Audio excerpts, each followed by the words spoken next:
Everything's a goddamn culture war. I know. That's what I love about astronomy. No one ever freaking wakes up and says, "See that comet over there? That's a Republican.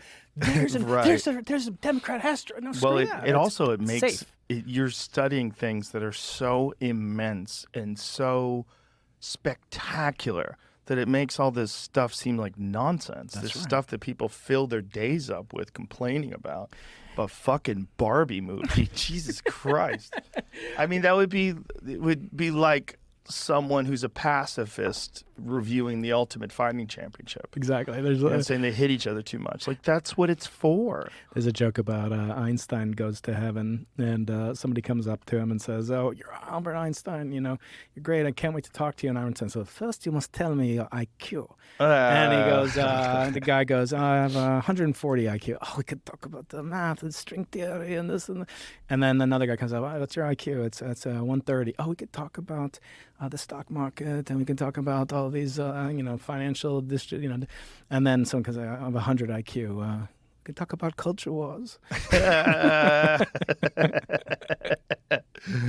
I think it's more of a tribal thing than anything with us. I think what's going on is just something that's like written into the human reward system.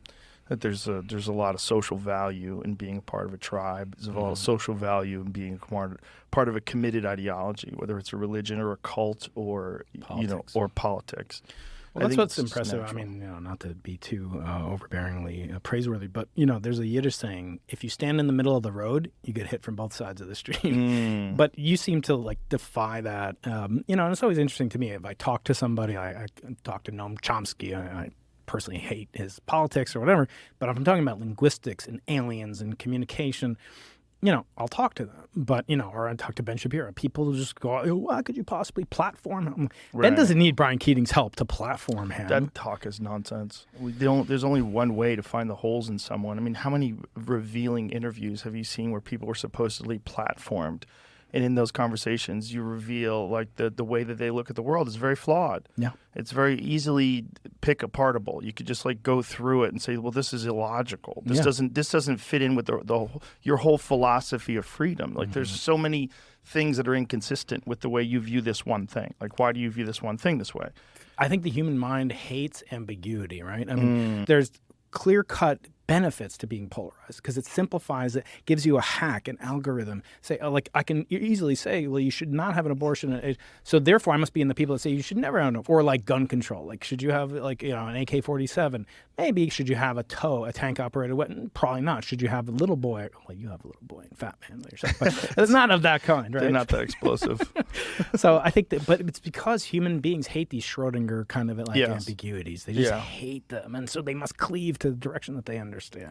Yeah, it's a very unfortunate thing that doesn't get taught out of people. And instead of that, we teach them to subscribe to whatever ideology the teacher is promoting. And I think that's a real issue with people. We need to give people the space to figure out things for themselves and decide how they view all these different subjects, not have this predetermined group of questions and answers that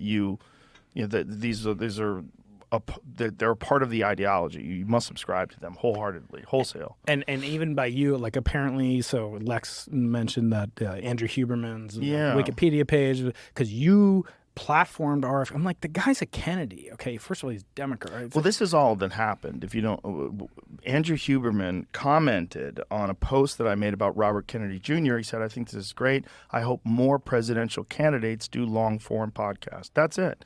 And so Wikipedia removed the research section of his page. He's got 70 published papers. It's highly cited. He's very well respected, and they removed that because they had decided that they were going to. I don't know what their thought process was, what their motivation was, but it appears that what they're doing is punishing him for what he said by labeling him in a very they're maligning him in multiple different ways. I thought about saying well, who else Joe Rogan had on? This guy named Peter Hotez. Yeah, well, I try to have a lot of people on. Yeah, but it's not. There's nothing wrong with having a guy who's running for president on a podcast to discuss things. What are you talking about? It's nonsense. Yeah. And the way they did that to Huberman, when he was just saying that he hopes more presidential candidates do long-form podcasts, you can't do that.